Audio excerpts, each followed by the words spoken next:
Welcome to RHI Sociable City Interviews, where we meet with global thought leaders on nightlife and the social economy. Today, we are here with Tina Lee-Vogt, Nighttime Economy Manager for the City of Sacramento in California. She brings an expansive background and leadership skills to this role, the first in Sacramento. Hey Tina, great to see you, and particularly in your new role that you just started. So, just for those who don't know you, give a little background of who you are, and not necessarily what you're doing now, because we'll get more into depth on that, but a little bit of history of maybe what led you to getting to this point. So I work with the City of Sacramento. I've been with the City of Sacramento for about 30 years. I've worked in a number of different departments. I started in Parks and Community Services, but I've worked in the police department. I've worked in neighborhood services. I worked in finance. I was a budget analyst. I was a legislative affairs analyst. And for the past 10 years, I was responsible for managing the city's entertainment permit program. And so I issued permits to all of our nightclubs and venues, and I partnered with code, police, and fire in terms of kind of what happened with those permits and monitoring those. But in addition to that job, I had other responsibilities. So in addition to managing entertainment, I also managed things such as tenant protection and rental housing inspection administration. And then I was a hearing officer for some of our hearings.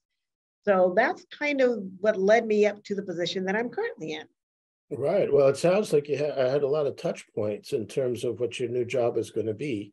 But why don't you explain the position that you have now and why you think it's different? You're moving from code, I understand, to economic development. I mean, that's a philosophical shift in some ways.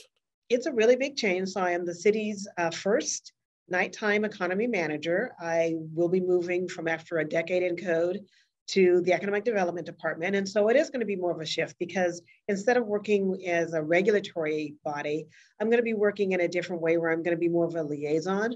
I'll still have the same partners. So I'll still be working with code, police, and fire, but it'll be expanded. I'll be working a lot more closely with our creative economy manager who works more with the musicians and that side of the coin in terms of nightlife.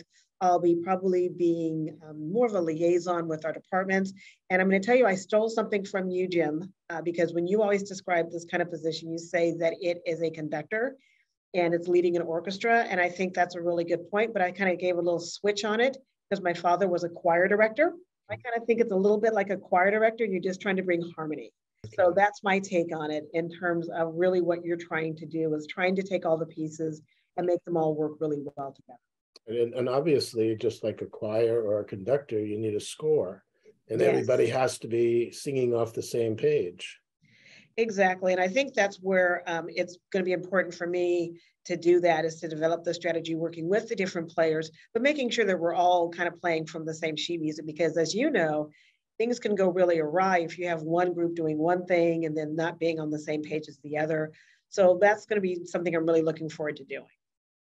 Well, continuing that metaphor, then, based on your experience so far, you basically have played a lot of the parts in the choir. The baritone, the soprano, and whatever comes in between.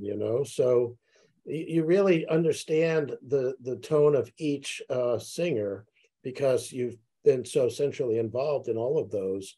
But this economic development piece, like making businesses stronger economically or supporting the broader economy through your application of what you know about code and licensing, do you see that they can actually be connected, that you can have a code compliance and enforcement without necessarily affecting the economic viability of a business or a district or a city?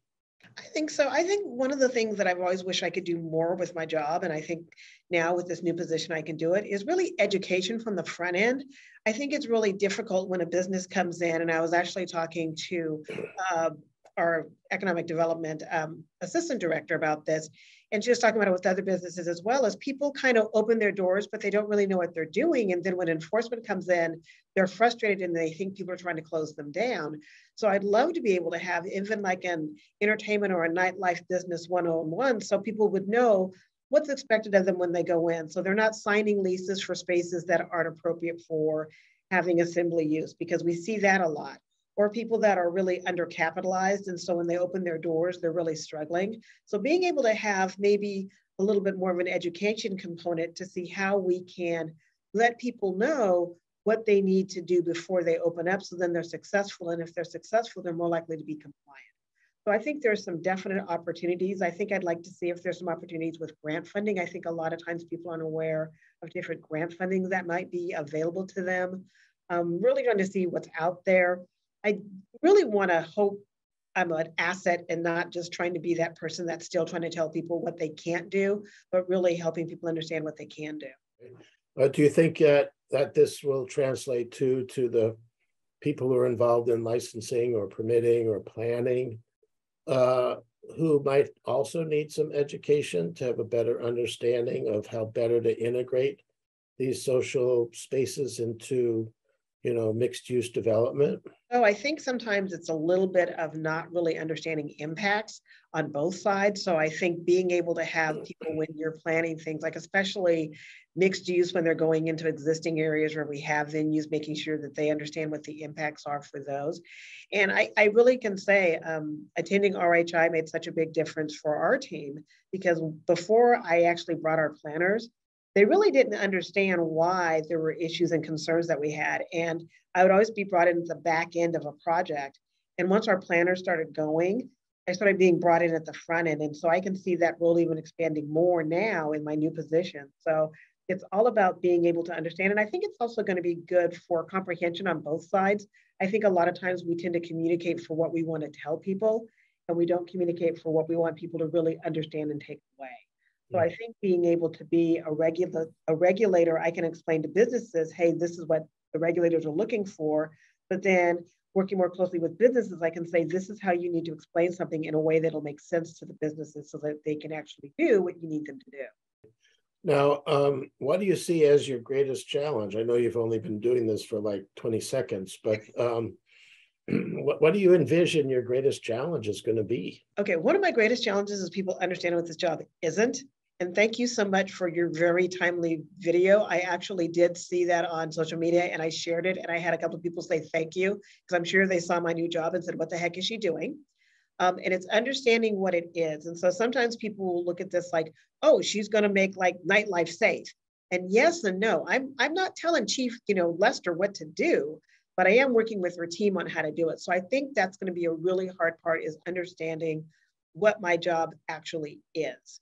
So that's, I think, the biggest challenge that I'm going to have, is making sure people understand what the role can do and what it's not going to do. Because my biggest concern is that people think that because you appoint someone in this kind of position, that it makes all the problems just miraculously go away. Mm-hmm. And it's really a first step. It's not, the end all solution. It's really what you need to have in place to help you work toward the solution.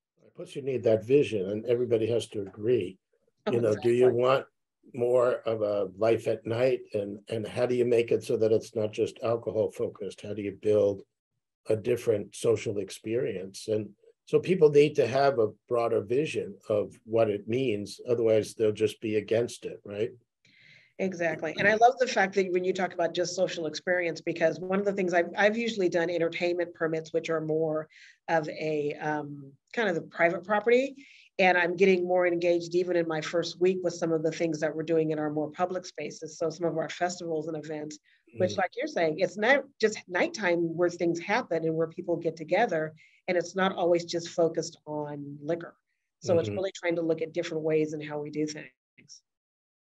So you've already spoken about some opportunities. You already have like your sheet music in front of you. But what other opportunities do you envision with this role and with this job? I would really like to have people understand what being a sociable city can really mean to an economy.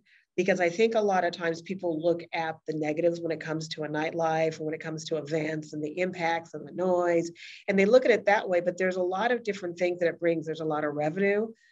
There's a lot of employment, and I really didn't understand the employment aspect until we had COVID. And I was talking to one of our operators, and he was talking about how he had to let staff go.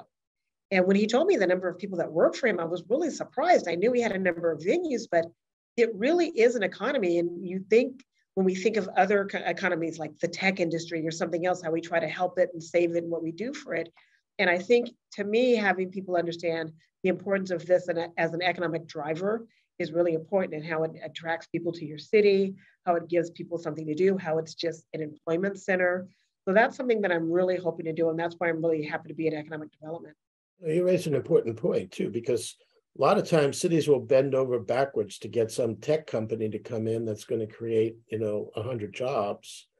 But at the same time, a good sized restaurant creates that many jobs without a whole lot of effort, But there's not a lot of support, like you said, from the city in terms of helping them to work through the systems and to have the grants and the incentives for them to do things right from the beginning. So you already have a nice framework to advocate for, helping businesses do well rather than catching them doing something wrong, Exactly. And I also think too, and that means supporting those employees. I mean, I think one of the issues that's always a concern is, we always think about the other 9 to 5, and people always think about how we set up systems in terms of parking and transportation and, safety for employees that are working downtown during the day, but we don't think about those same things at night. So that's another big issue that I want to address, is how do we support the employees that are working in the industry?